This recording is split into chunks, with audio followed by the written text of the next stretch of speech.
Good morning students, स्वागत आपका Shri Shyam PG महिला महाविद्यालय भादरा के यूट्यूब चैनल पर। देखिए, हम बात कर रहे हैं एमए फाइनल के, और इसके अंतर्गत हम बात कर रहे थे वायुदाब से संबंधित।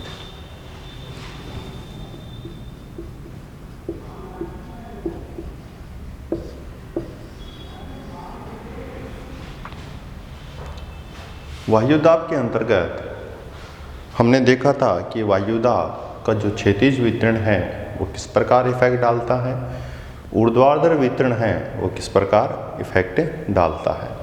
फिर हमने इससे संबंधित कुछ वायुदाब कम होता है और वायुदाब ज़्यादा होता है तो क्या इफेक्ट स्पष्ट होता है, इसके बारे में देखा था।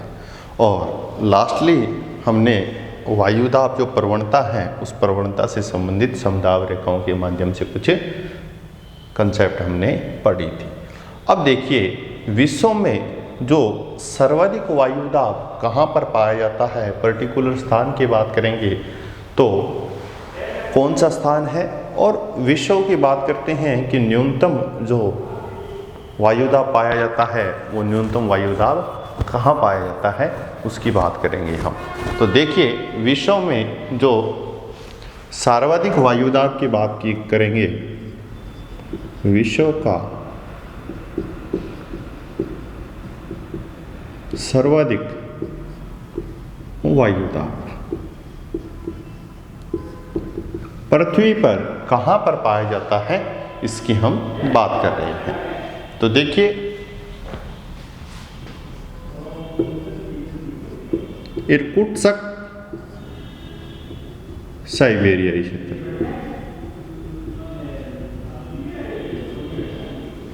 यहां पर सर्वाधिक उच्च वायुदाब पाया जाता है। और वो सर्वाधिक उच्च वायुदाब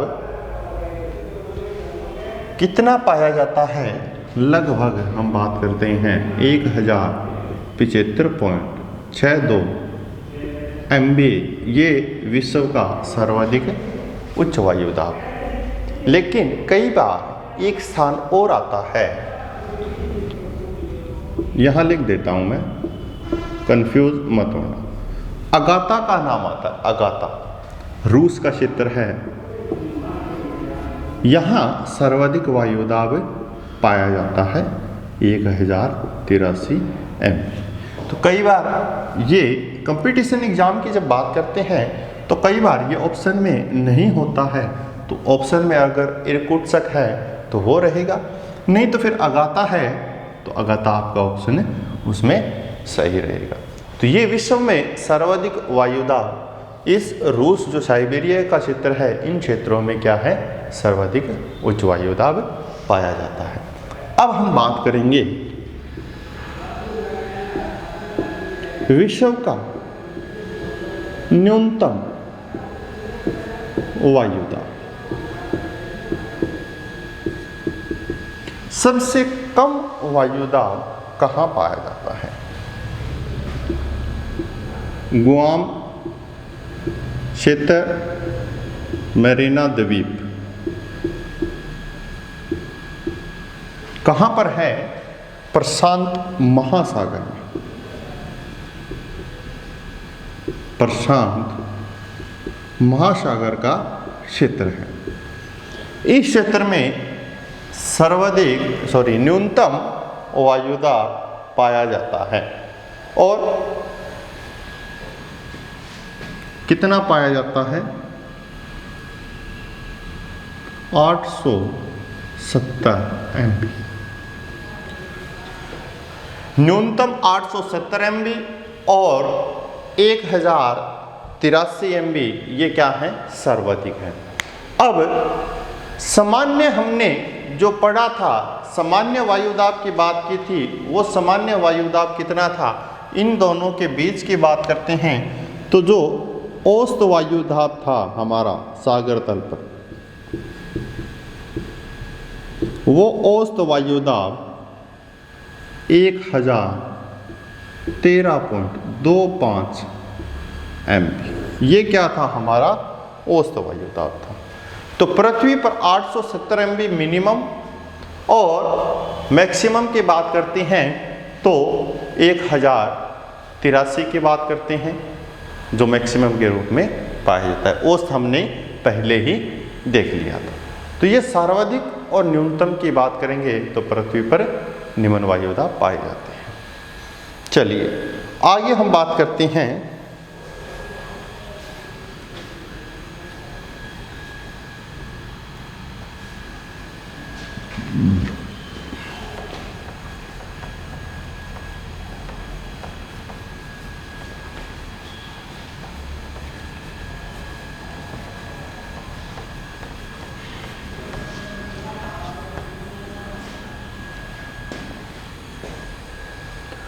वायुदाब में।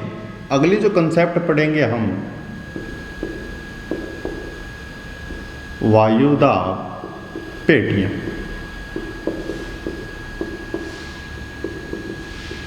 Air pressure belts.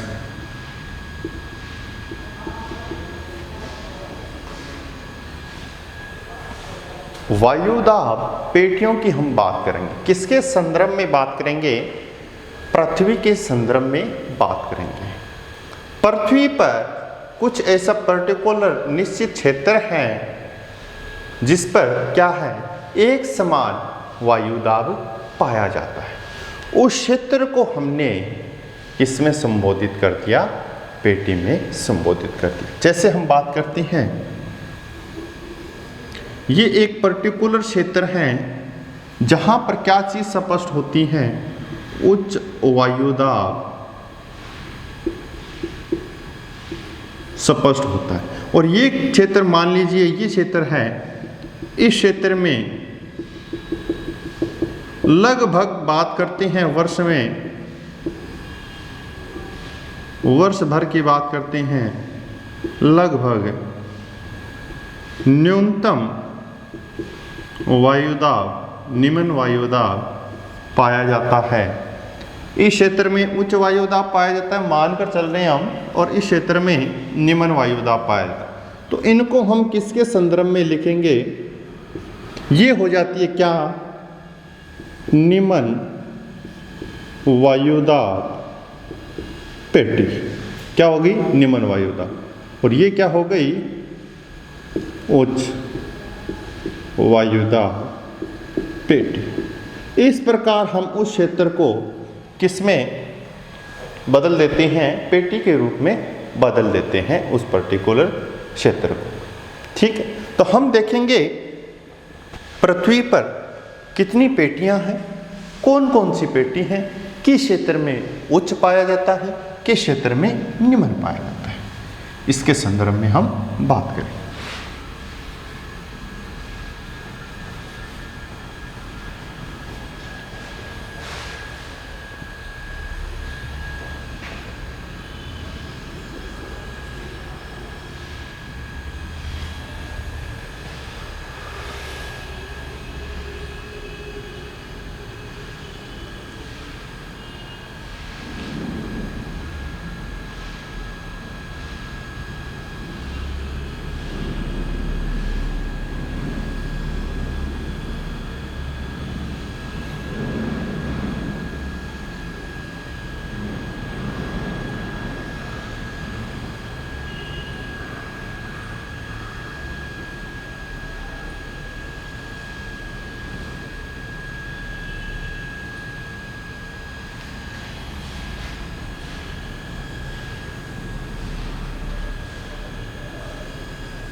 देखिए, ये हम बात कर रहे हैं, ये जो रेखा है ये 0 डिग्री की विषुवत रेखा। इससे ऊपर हम बात कर रहे हैं 5 डिग्री उत्तरी अक्षांश की, नीचे बात कर रहे हैं 5 डिग्री दक्षिणी अक्षांश की। तो ये हो गई कौन सी रेखा है? विषुवत रेखीय, विषुवत रेखीय कैसा दाब पाया जाता है यहाँ पर? निम्न विषुवत रेखीय निम्न वायुदाब पेटी। यहां पर निम्न वायुदाब पाया जाता है, इसलिए हमने क्या लिख दिया? निम्न वायुदाब पेटी। किस क्षेत्र में? विषुवत रेखीय निम्न वायुदाब पेटी। ठीक है, अब हम बात करते हैं 30 डिग्री से लेकर 35 डिग्री के मध्य बात करते हैं। ये क्षेत्र है, ये न ज़्यादा उष्ण है और न शीत है, ये क्षेत्र है उपोष्ण कटिबंध का। तो इसको हम क्या बोलेंगे? उपोष्ण कटिबंधीय क्षेत्र।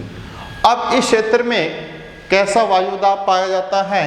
ये देखिए, इस क्षेत्र में उच्च वायुदाब पाया जाता है, तो इसको हम उपोष्ण कटिबंधीय उच्च वायुदाब पेटी का नाम देते हैं। 30 डिग्री उत्तरी अक्षांश से 35 डिग्री उत्तरी अक्षांश के मध्य ये क्षेत्र हो गया। अब हम बात करेंगे 60 डिग्री की, और 60 डिग्री से 65 डिग्री की बात करते हैं। 60 से 65 डिग्री की बात करती हैं, तो ये जो क्षेत्र है, ये क्षेत्र कैसा है? उपध्रुवीय क्षेत्र स्पष्ट होता है। उपध्रुवीय क्षेत्र, और उपध्रुवीय क्षेत्र के अंतर्गत वायुदाब यहाँ निम्न वायुदाब पाया जाता है। तो पेटी हो गई निम्न वायुदाब पेटी। कैसी पेटी हो गई? निम्न वायुदाब पेटी। ठीक है, 60 डिग्री से उत्तरी अक्षांश से 65 डिग्री उत्तरी अक्षांश की हम बात कर रहे हैं। अब ये जो क्षेत्र आता है 80 डिग्री से बात करते हैं, ऊपर आ जाता है आपका ध्रुवों की ओर। तो ये जो क्षेत्र है, ये ध्रुवीय क्षेत्र है। कैसा क्षेत्र है? ध्रुवीय क्षेत्र। यहाँ जो दाब पाया जाता है वो क्या पाया जाता है? उच्च वायुदाब पाया जाता है। तो इसको हम क्या बोलेंगे? ध्रुवीय उच्च वायुदाब पेटी कहेंगे, जो 80 डिग्री से 90 डिग्री उत्तरी अक्षांश पर पाई जाती है। अब देखिए, ये हमने उत्तरी गोलार्ध में कुछ पेटियों की बात कर ली है। उसी प्रकार हम बात करते हैं दक्षिणी गोलार्ध की, 30 डिग्री से 35 डिग्री दक्षिणी अक्षांश, है ना। ये जो क्षेत्र था उपोष्ण का था, तो ये क्षेत्र भी किसका है?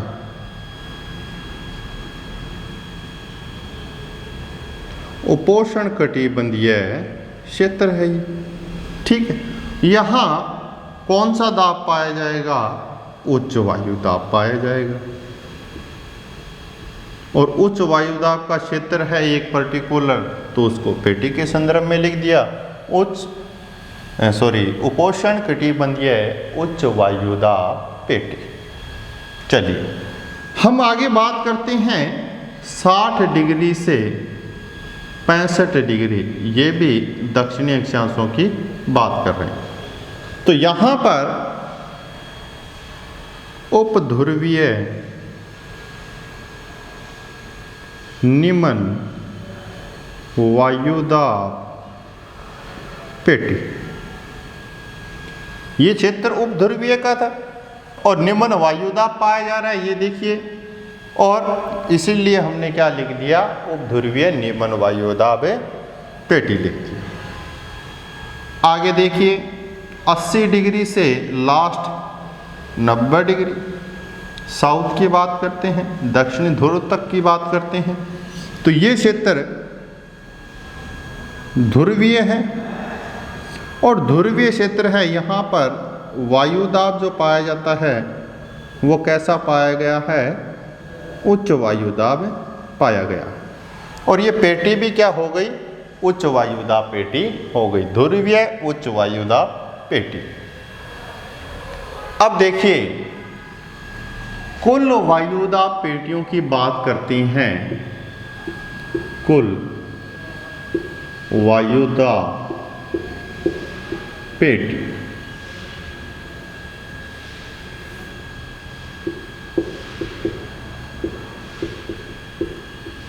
पृथ्वी पर कुल वायुदाब पेटियां कितनी हैं?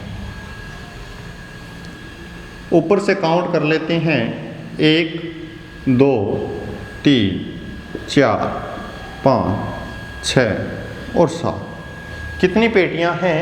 7 है। लेकिन आप सोच रहे होंगे कि सर उपोष्ण कटिबंधीय उच्च वायुदाब पेटी ऊपर लिख दी और यही आपने नीचे लिख दी, शायद एक ही है। लेकिन आपने ये नहीं देखा कि ये उत्तरी गोलार्ध की पेटी है और ये दक्षिणी गोलार्ध की पेटी है।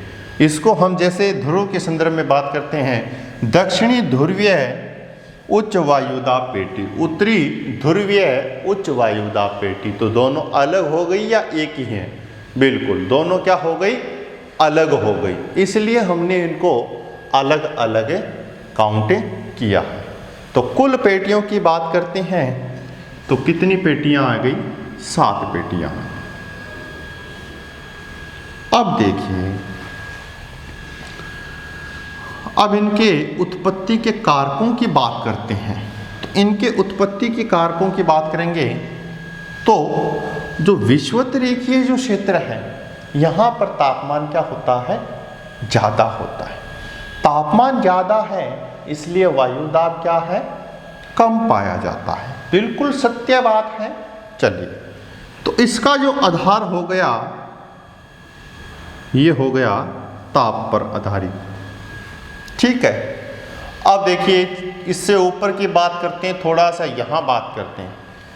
30 से 35 डिग्री अक्षांशों के मध्य जो कर्क रेखा का क्षेत्र है, उसके आसपास के क्षेत्र की बात करते हैं, 30 से 35 डिग्री उत्तरी अक्षांश की।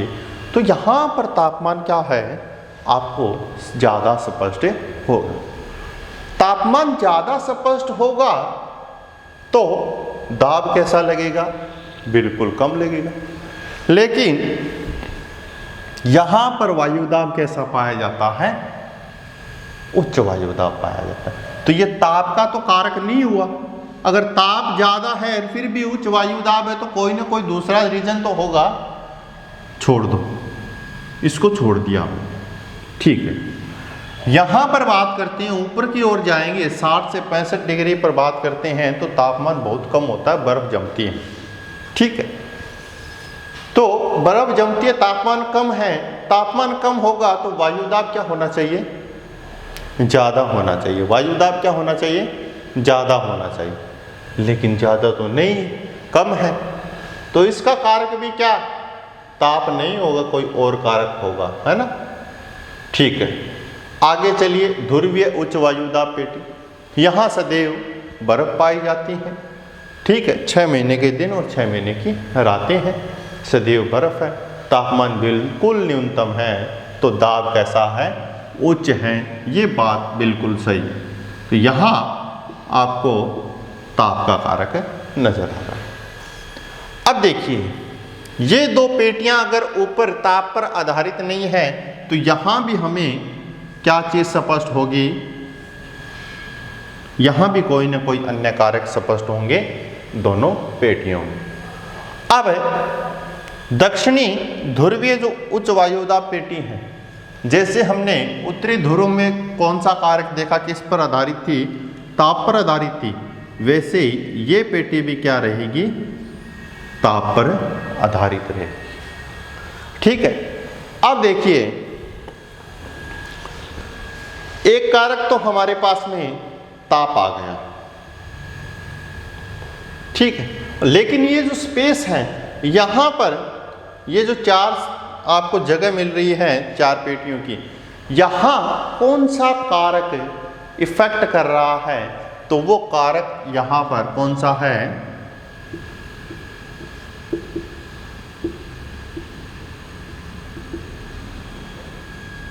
पृथ्वी। अब पृथ्वी की